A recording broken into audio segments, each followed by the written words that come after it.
은퇴 후 서울 아파트에서 홀로 지내는 박 씨는 매일 아침 창밖을 바라봅니다. 사람들이 출근하는 모습을 보며 한숨만 나오는 날들이 계속됩니다. 예전에는 바쁘다는 핑계로 미뤄둔 것들을 은퇴 후에 다 해보겠다고 생각했는데 막상 시간이 생기니 무엇을 해야 할지 모르겠어요. 하루가 너무 길게 느껴집니다.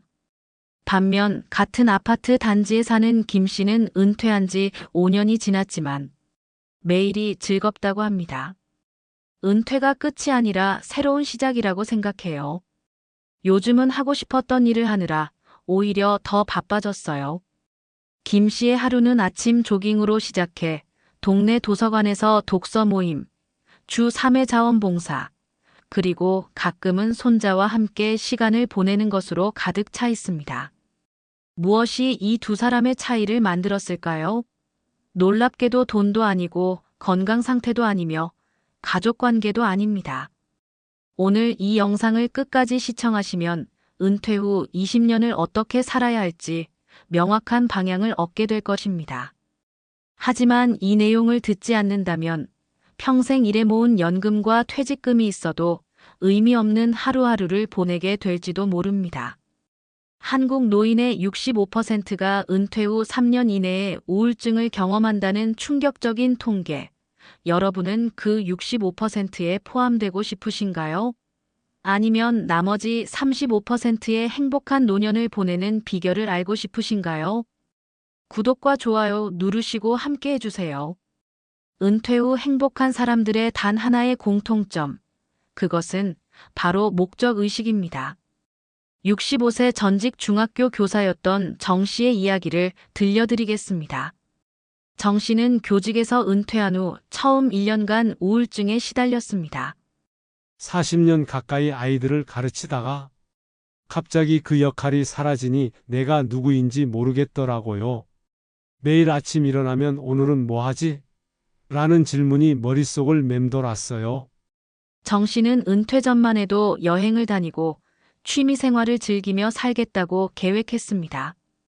실제로 은퇴 직후 1년간 국내 여행도 다니고 평소 배우고 싶었던 기타도 배워봤지만 곧 공허함이 찾아왔다고 합니다. 여행도 좋고 취미 생활도 좋지만 그것만으로는 채워지지 않는 무언가가 있었어요. 내 삶의 의미가 없어진 것 같았죠? 아침에 일어날 이유가 없었어요. 그러던 어느 날 정 씨는 우연히 동네 지역 아동센터에서 자원봉사자를 모집한다는 공고를 보게 되었습니다. 처음에는 단순히 시간을 보내기 위해 시작했지만 점차 아이들을 가르치는 일이 새로운 의미로 다가왔습니다.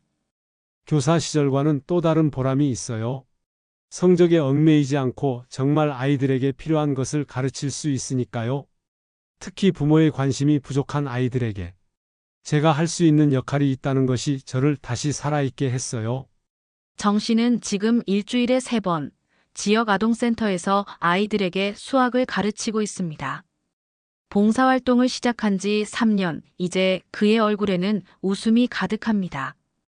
요즘은 아침에 눈 뜨면 센터에서 만날 아이들 생각에 저절로 미소가 지어져요. 누군가에게 필요한 사람이라는 느낌, 이것이 저를 행복하게 만드는 원동력입니다. 반면 같은 동네에 사는 67세 이 씨 할아버지의 이야기는 어떨까요? 대기업 임원으로 은퇴한 이 씨는 경제적으로 여유로운 노후를 보내고 있습니다. 아파트 2채에서 나오는 월세 수입만으로도 충분히 생활할 수 있고 자녀들도 모두 성공에 걱정이 없습니다. 하지만 이 씨의 표정은 밝지 않습니다. 경제적으로는 풍요롭지만 마음은 점점 가난해지는 것 같아요.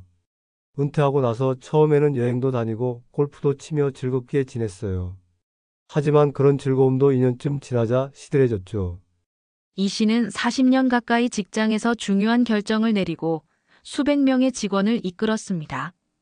하지만 지금은 누구도 그에게 조언을 구하지 않고 그의 경험과 지식을 필요로 하지 않습니다. 가끔 텔레비전에서 경제 뉴스를 보면 내가 저 문제는 이렇게 해결할 수 있을 텐데라는 생각이 들어요. 하지만 말할 곳이 없죠. 요즘은 매일 골프장에 가지만 공을 치면서도 이게 내 남은 인생의 전부인가? 라는 허무함이 밀려옵니다. 서울대학교 노년학 연구팀의 김 교수는 이런 현상을 목적 상실 증후군이라고 부릅니다.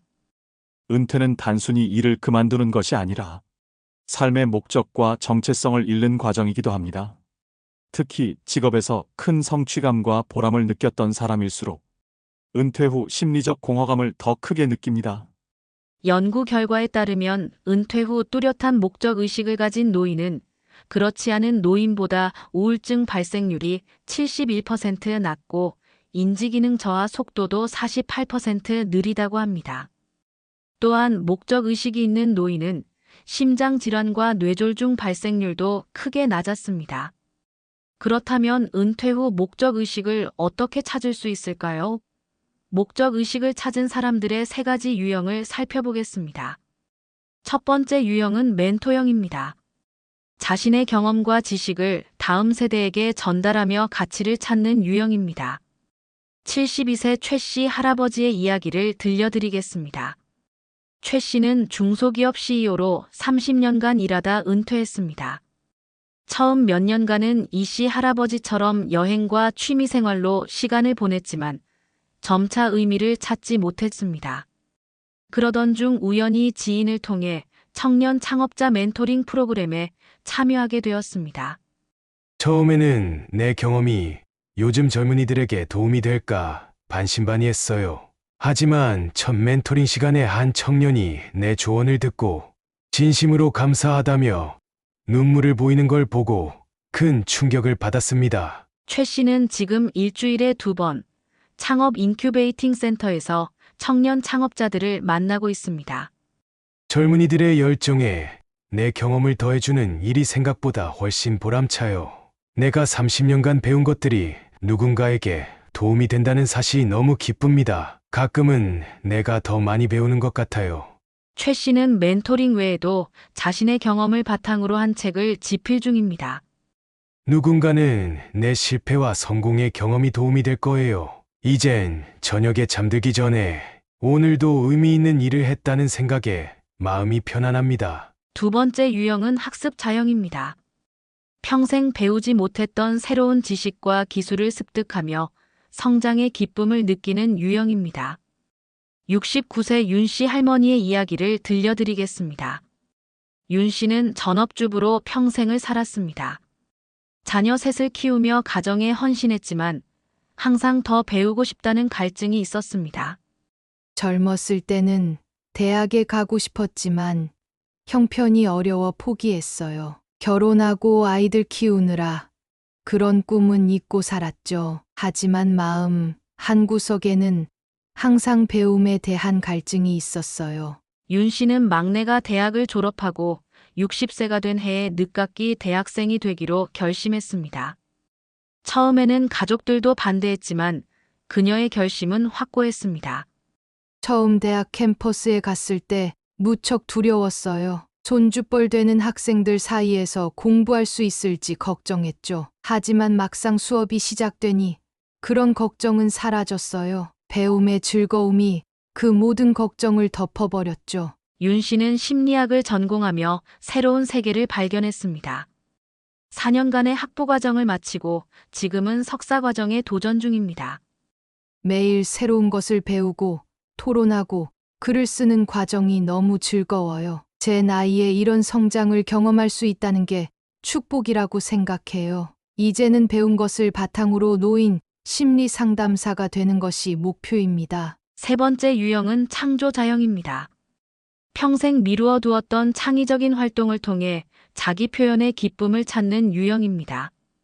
75세 강 씨 할아버지의 이야기를 들려드리겠습니다. 강 씨는 40년간 엔지니어로 일하며 정확한 계산과 논리적 사고를 중시하는 생활을 했습니다. 하지만 그의 마음 한구석에는 항상 예술에 대한 동경이 있었습니다. 어릴 때부터 그림 그리는 것을 좋아했어요. 하지만 부모님은 화가가 돼서 어떻게 먹고 살겠냐며 공대에 진학하길 원하셨죠. 당시에는 그게 맞는 선택이라 생각했습니다. 강 씨는 은퇴 후 처음으로 자신만의 시간을 가지게 되었고 50년 전에 포기했던 그림에 다시 도전하기로 했습니다. 처음에는 서툴렀지만 지역 문화센터에서 수업을 들으며 실력을 키웠습니다. 처음에는 손이 말을 안 듣더라고요. 하지만 매일 조금씩 그리다 보니 실력이 늘었어요. 이제는 제 작품이 동네 카페에 전시될 정도가 되었습니다. 더 놀라운 것은 그림이 강 씨의 삶에 가져온 변화입니다. 그림을 그리면서 세상을 다르게 보게 되었어요. 길가의 나무 한 그루, 구름의 모양, 사람들의 표정까지 모든 것이 아름답게 보여요. 아침에 일어나면 오늘은 무엇을 그릴까 생각하며 설렙니다. 강 씨는 이제 동네 요양원에서 노인들을 위한 미술 수업도 진행하고 있습니다.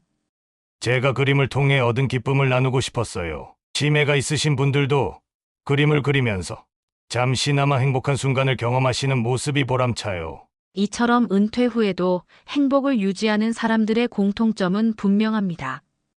그것은 바로 자신만의 목적의식입니다. 그런데 이 목적의식은 단순히 바쁘게 지내는 것과는 다릅니다. 진정한 목적의식은 다음 3가지 요소를 포함합니다. 첫째, 자신의 강점과 경험을 활용하는 활동이어야 합니다. 정 씨가 교사 경험을, 최 씨가 경영 경험을, 강 씨가 예술적 감각을 활용한 것처럼 말입니다. 둘째, 타인에게 기여하거나 세상에 의미 있는 영향을 주는 활동이어야 합니다. 단순히 자신의 즐거움만을 위한 활동은 결국 공허함으로 이어지기 쉽습니다. 셋째, 지속적인 성장과 배움이 있어야 합니다. 윤 씨 할머니처럼 새로운 지식을 습득하거나 강 씨 할아버지처럼 새로운 기술을 익히는 과정이 있어야 합니다. 그렇다면 여러분은 어떻게 자신만의 목적의식을 찾을 수 있을까요? 은퇴 준비 전문가 박 교수는 다음과 같은 방법을 제안합니다. 은퇴 전부터 준비해야 합니다. 많은 사람들이 은퇴 준비를 재정적인 측면에만 집중하지만 심리적, 사회적 준비도 똑같이 중요합니다. 은퇴 5년 전부터는 내가 정말 좋아하는 것, 내가 잘하는 것, 세상에 기여할 수 있는 것이 무엇인지 탐색하는 시간을 가져야 합니다. 실제로 은퇴 5년 전부터 목적의식을 준비한 사람들은 은퇴 후 우울증 발생률이 85% 낮다는 연구 결과도 있습니다. 이미 은퇴하신 분들은 어떻게 해야 할까요? 다음 3가지 방법을 시도해 보세요. 첫째, 과거를 돌아보세요. 인생에서 가장 보람찼던 순간, 가장 행복했던 경험은 무엇인가요? 그 순간에 어떤 가치를 실현하고 있었나요? 그 가치를 지금 어떻게 실현할 수 있을지 생각해 보세요. 둘째, 새로운 것에 도전하세요. 평생 해보고 싶었지만 미뤄두었던 일이 있나요? 그것이 악기 연주, 외국어 학습, 봉사활동이든 무엇이든 시작해 보세요. 처음에는 서툴러도 괜찮습니다. 셋째, 지역사회와 연결되세요. 주변 복지관, 문화센터, 도서관 등에서 제공하는 프로그램을 찾아보세요. 같은 관심사를 가진 사람들과의 만남은 새로운 목적을 발견하는 계기가 될 수 있습니다. 서울시 노인복지관의 이 관장은 목적의식은 선물처럼 하늘에서 떨어지지 않습니다. 적극적으로 찾고 시도하고 실패해도 다시 도전하는 과정을 통해 발견되는 것입니다. 라고 말합니다. 이제 은퇴 후 목적의식을 찾은 또 다른 사례를 통해 더 구체적인 방법을 알아보겠습니다. 68세 이씨 할머니의 이야기입니다. 이씨 할머니는 대기업 인사부서 부장으로 일하다 5년 전 은퇴했습니다. 평생 일에 매진하며 최고 여성 관리자로 인정받았던 그녀는 은퇴 후 갑작스러운 공허함을 느꼈습니다. 갑자기 전화가 안 울리고 결정을 요청하는 사람도 없고 나를 필요로 하는 곳이 사라졌어요. 정말 하루하루가 의미 없게 느껴졌죠. 이씨 할머니는 처음에는 여행으로 그 공백을 채우려 했습니다. 1년 동안 유럽, 동남아, 남미 등 평소 가보고 싶었던 곳을 모두 다녀왔습니다. 하지만 여행의 즐거움도 잠시, 집에 돌아오면 여전히 허전함이 그녀를 기다리고 있었습니다. 아름다운 풍경을 보며 잠시 행복했지만 그걸 누구와 나누지 못하는 것이 너무 외롭더라고요. 사진첩만 두꺼워질 뿐 내 삶은 여전히 비어 있었어요. 그러던 어느 날 이 씨 할머니는 지하철에서 우연히 한 대학생의 취업 상담 책자를 보게 되었습니다. 내용 중 많은 부분이 현실과 맞지 않다고 느낀 그녀는 불현듯 자신의 40년 경력이 젊은이들에게 도움이 될 수 있다는 생각을 하게 되었습니다. 내가 가진 경험이 아직 가치가 있다는 걸 깨달았어요. 내가 은퇴했다고 내 지식과 경험까지 폐기된 건 아니잖아요. 이 씨 할머니는 용기를 내어 지역 대학의 취업 지원센터를 찾아갔습니다. 처음에는 경계하는 눈치였지만 그녀의 전문성을 확인한 센터장은 취업 준비생 멘토링 프로그램에 참여해달라고 요청했습니다. 처음 멘토링 세션을 시작할 때는 떨렸어요. 요즘 젊은이들이 나 같은 할머니 말을 들을까? 의심도 들었죠. 하지만 취업 준비로 지친 학생들이 제 경험담과 조언을 진지하게 경청하는 모습에 감동받았어요. 이 씨 할머니는 이제 일주일에 2번 대학에서 취업 멘토링을 진행하고 온라인 카페에서도 취업 상담을 해주고 있습니다. 특히 여성 취준생들에게 직장 내 성차별 극복 방법, 리더십 개발 등 자신의 경험을 바탕으로 한 조언을 아끼지 않습니다. 요즘은 멘토링 준비하느라 더 바빠요. 최신 채용 트렌드도 공부하고 학생들의 이력서와 자기소개서도 꼼꼼히 봐주죠. 제가 도운 학생이 원하는 회사에 취업했다는 소식을 들을 때면 그 어떤 성과급보다 기쁨이 크답니다. 이 씨 할머니의 사례가 주는 교훈은 무엇일까요? 그것은 바로 전환적 사고의 중요성입니다. 그녀는 자신의 과거 경력을 단순히 끝난 일로 보지 않고 새로운 맥락에서 어떻게 가치를 창출할 수 있는지 발견했습니다. 서울대 심리학과 김 교수는 이를 경험 재구성이라고 부릅니다. 은퇴는 끝이 아니라 전환점입니다. 중요한 것은 자신의 지식, 기술, 경험을 어떻게 재해석하고 새로운 환경에 적용할 수 있는가 하는 것입니다. 목적 의식을 찾기 위한 경험 재구성 방법을 3가지로 정리해 보겠습니다. 첫째, 자신의 직업 경험에서 핵심 역량을 추출하세요. 예를 들어 교사였다면 지식 전달 능력, 영업직이었다면 대인관계 기술, 관리자였다면 조직화 능력 등이 될 수 있습니다. 둘째, 그 역량이 다른 영역에서 어떻게 가치를 발휘할 수 있을지 생각해 보세요. 회계사의 분석력은 비영리단체의 재정자문에, 간호사의 돌봄 기술은 지역사회 건강교육에 기여할 수 있습니다. 셋째, 작은 실험부터 시작하세요. 이 씨 할머니가 대학 취업센터를 찾아간 것처럼 자신의 아이디어를 시험해 볼 수 있는 작은 기회를 찾아보세요. 내 경험이 아직 쓸모없는 게 아닐까? 라고 의심하는 분들에게 희망적인 연구 결과가 있습니다. 미국 하버드 세대 연구에 따르면 60대 이상의 경험과 지혜는 특히 복잡한 인간관계와 감정적 문제 해결에 있어 20대에서 30대보다 더 효과적인 경우가 많다고 합니다. 또한 일본 고령화 연구소의 조사에 따르면 멘토링이나 자문 활동을 하는 은퇴자들은 그렇지 않은 은퇴자보다 인지 기능이 더 오래 유지되며 치매 발병률도 현저히 낮다고 합니다. 이제 마지막으로 은퇴 후 목적 의식을 찾는 과정에서 흔히 겪는 어려움과 이를 극복하는 방법에 대해 알아보겠습니다. 가장 큰 장애물 중 하나는 나이 들었으니까라는 자기 제한적 생각입니다. 이러한 생각은 새로운 시도를 막는 가장 큰 장벽이 됩니다. 71세 오 씨 할아버지의 이야기를 들려드리겠습니다. 오 씨는 건설회사에서 40년간 일하다 은퇴했습니다. 그는 항상 음악을 좋아했지만 직장 생활 동안 취미로만 즐겼습니다. 은퇴하고 나서 드디어 악기를 배울 시간이 생겼어요. 하지만 피아노 학원에 문의했을 때 할아버지 나이에 피아노를 배우기엔 너무 늦었다는 말을 들었죠. 그 말에 의기소침해져서 포기할 뻔했어요. 하지만 오 씨는 포기하지 않고 다른 음악 교실을 찾아다녔고 마침내 노인들을 위한 음악 교실을 운영하는 젊은 선생님을 만났습니다. 처음에는 손가락이 말을 듣지 않아 좌절했어요. 하지만 선생님이 70세에 시작해도 75세에는 충분히 아름다운 곡을 연주할 수 있다고 격려해 주셨죠.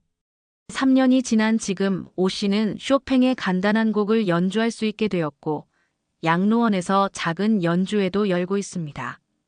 피아노를 치면서 느끼는 행복은 말로 표현할 수 없어요. 내 손가락에서 아름다운 선율이 흘러나올 때마다 이전에 느껴보지 못한 성취감을 느낍니다.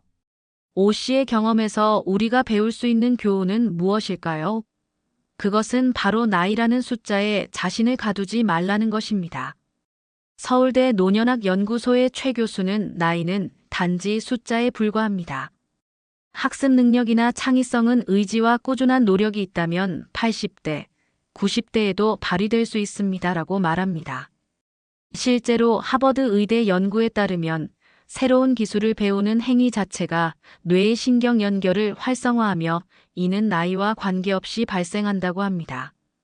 심지어 80대 이상의 노인들도 규칙적인 학습을 통해 인지 기능이 향상되는 사례가 다수 보고되었습니다.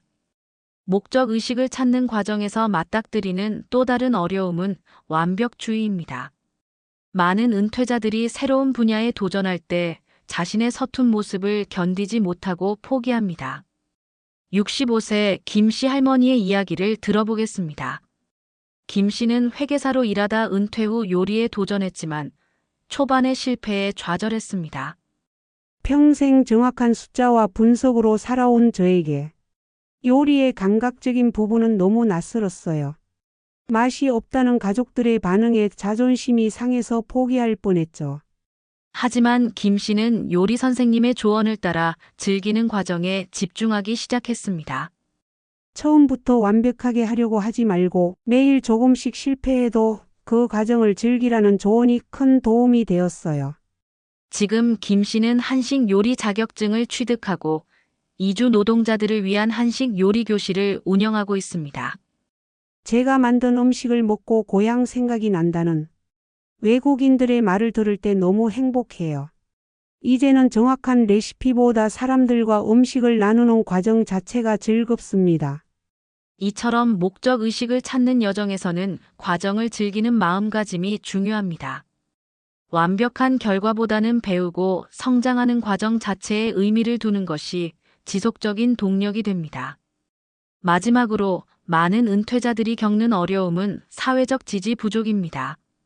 특히 주변 친구들이나 가족들이 새로운 도전을 이해하지 못할 때 큰 좌절을 겪습니다.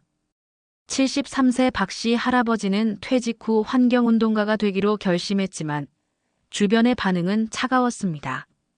친구들은 늙은이가 뭘 해보겠다고 수고스럽게 그러냐. 그냥 편하게 쉬지라고 했어요. 가족들도 처음에는 제 활동을 단순한 노년의 심심풀이 정도로 여겼죠. 하지만 박 씨는 환경단체에서 또래 활동가들을 만나면서 새로운 지지그룹을 형성했습니다. 같은 목표를 가진 사람들을 만나는 것이 정말 중요해요. 서로 격려하고 지지하면서 어려움을 함께 극복해 나갈 수 있었습니다. 박 씨는 지금 동네 하천 정화 활동을 이끌고 학교에서 환경 교육도 진행하고 있습니다. 손주들이 물려받을 환경을 생각하면 힘이 솟아요. 제가 하는 작은 활동이 미래를 위한 씨앗이 된다고 생각하면 어떤 어려움도 이겨낼 수 있습니다. 지금까지 우리는 은퇴 후에도 행복한 사람들의 공통점인 목적 의식에 대해 알아보았습니다. 멘토형, 학습자형, 창조자형 등 다양한 유형과 사례를 통해 목적 의식을 찾는 방법을 살펴보았고, 그 과정에서 마주하는 어려움과 극복 방법도 함께 알아보았습니다. 이제 마지막으로 여러분이 오늘부터 당장 실천할 수 있는 목적 의식 찾기 5단계를 정리해 드리겠습니다. 첫째, 인생 인벤토리를 작성하세요. 종이를 3칸으로 나누어 내가 잘하는 것, 내가 좋아하는 것, 세상에 기여할 수 있는 것을 각각 적어보세요. 이 세 영역이 겹치는 부분이 바로 여러분의 목적 의식을 찾는 출발점이 될 것입니다. 둘째, 작은 실험을 시작하세요. 관심 있는 활동을 한 달간 주 1회씩 실천해 보세요. 처음부터 완벽할 필요는 없습니다. 봉사활동, 취미 수업, 동호회 참여 등 다양한 경험을 통해 자신에게 맞는 활동을 찾아보세요. 셋째, 지지 그룹을 형성하세요. 비슷한 관심사를 가진 사람들을 찾아 함께하는 것이 중요합니다. 온라인 커뮤니티, 지역 모임, 복지관 프로그램 등을 통해 동료를 찾아보세요. 넷째, 성장 마인드셋을 기르세요. 나이와 상관없이 새로운 기술과 지식을 배울 수 있다는 믿음이 중요합니다. 실패를 두려워하지 말고 모든 경험을 배움의 기회로 여기세요. 다섯째, 기여의 기쁨을 경험하세요. 자신의 지식, 경험, 시간을 다른 사람과 나누는 활동을 해보세요. 작은 도움이라도 누군가에게는 큰 변화를 가져올 수 있습니다. 국민건강보험공단의 최근 연구에 따르면 은퇴 후 뚜렷한 목적의식을 가진 노인은 그렇지 않은 노인보다 평균 수명이 7년 더 길다고 합니다. 또한 의료비 지출도 연간 230만 원 더 적은 것으로 나타났습니다. 목적의식은 단순한 심리적 만족을 넘어 실질적인 건강과 경제적 이익으로 이어지는 것입니다. 67세 최 씨 할머니는 이렇게 말합니다. 은퇴 전에는 늘 시간에 쫓기며 살았어요. 마음 편히 책 한 권 읽을 시간도 없었죠. 하지만 은퇴 후에는 시간이 너무 많아져서 오히려 불행했어요. 그러다 동네 작은 도서관에서 아이들에게 책을 읽어주는 활동을 시작했는데 그게 제 인생을 완전히 바꿨어요. 아이들과 함께하는 시간이 너무 행복하고 책을 고르고 읽는 법을 연구하면서 제 자신도 계속 성장하고 있어요. 이제는 하루가 너무 짧게 느껴져요. 미국의 심리학자 프랭클은 인간의 가장 근본적인 욕구는 삶의 의미를 찾는 것이라고 말했습니다. 은퇴는 끝이 아니라 새로운 의미를 찾아가는 여정의 시작입니다. 여러분의 인생 경험, 지식, 지혜는 결코 쓸모없는 것이 아닙니다. 오히려 그것은 다음 세대와 사회에 전달해야 할 귀중한 자산입니다. 자신만의 방식으로 그 가치를 나누는 방법을 찾을 때 진정한 노년의 행복을 경험할 수 있을 것입니다. 지금까지 내 주변 친구들 중 은퇴 후에도 행복한 사람들의 단 하나 공통점에 대해 알아보았습니다. 목적의식을 찾는 여정이 결코 쉽지 않지만 그 과정 자체가 의미 있는 인생의 한 장이 될 것입니다. 오늘 이 영상이 여러분의 노후 준비에 작은 도움이 되길 바랍니다. 더 많은 노후 준비 콘텐츠를 원하신다면 인생 한 방울 채널 구독과 좋아요 부탁드립니다. 감사합니다. 이처럼 목적의식은 단순히 심리적 만족감을 넘어 실제 건강과 직결되는 중요한 요소입니다. 여러분의 경험은 결코 낭비되지 않습니다. 그것을 새로운 방식으로 세상에 환원할 방법을 찾는 것이 행복한 노년의 열쇠입니다.